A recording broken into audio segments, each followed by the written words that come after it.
Good evening and welcome to Strategic World News. Tonight, we're following a rapidly developing situation along the Thailand-Cambodia border, where rising tensions have sparked international concern. A dispute that has simmered for years is now erupting once again.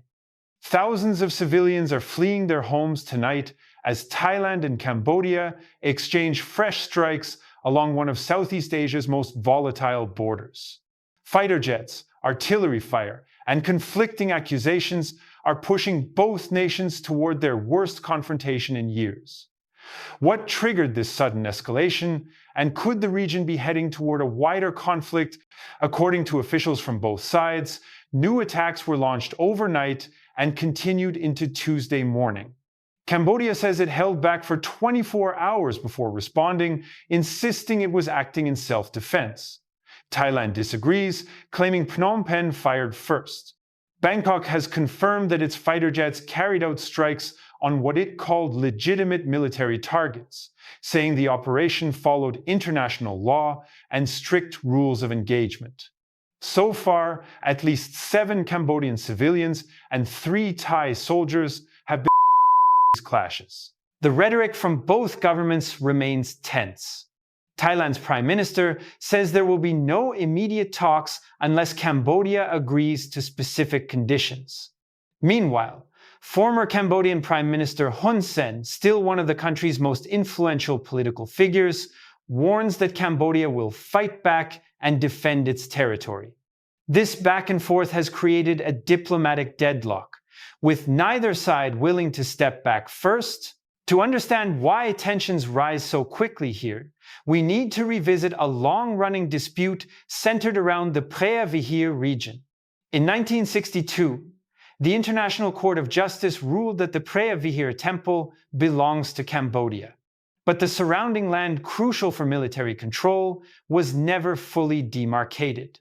This ambiguity resurfaced violently between 2008 and 2011. When both sides exchanged artillery fire, killing dozens and displacing tens of thousands. That conflict only cooled down after ASEAN stepped in as mediator.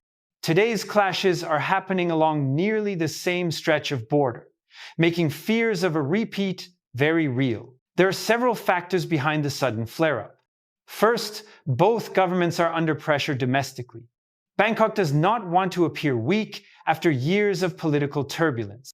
Phnom Penh, now under new leadership, still faces strong nationalist expectations shaped by Hun Sen's decades in power.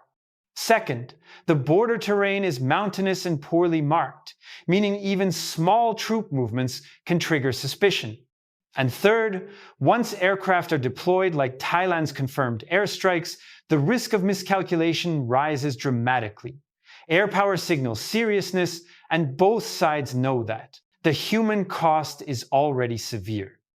Thousands of residents along both sides of the border are evacuating, some to temporary shelters, others to relatives' homes. Local hospitals have shut down, schools are closed, and businesses have come to a standstill.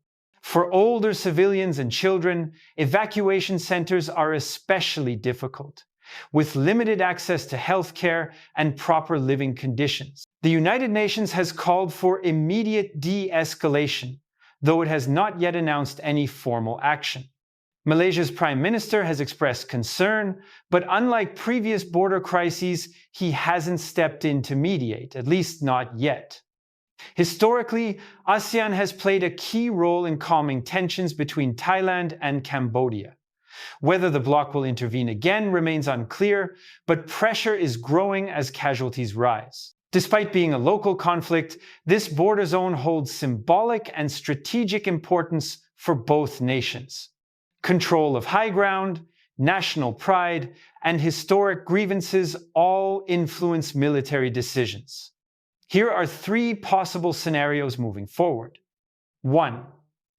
Limited escalation. Border units continue exchanging fire, and both sides sustain casualties. This is the most likely outcome in the short term. 2. ASEAN-led ceasefire. If fighting worsens, Indonesia or Malaysia may step in, just as ASEAN did during the 2011 crisis. 3. Prolonged stalemate. The conflict becomes a recurring cycle of flare-ups, never fully resolved, never fully ignited, fueling nationalism on both sides of the border. Right now, none of these paths guarantees stability. Tonight, the situation remains fragile. With both Thailand and Cambodia standing firm, and civilians caught in the middle, the question is no longer just who fired first, but whether leaders on both sides can prevent a local confrontation from turning into a regional crisis. We'll continue monitoring developments as they unfold.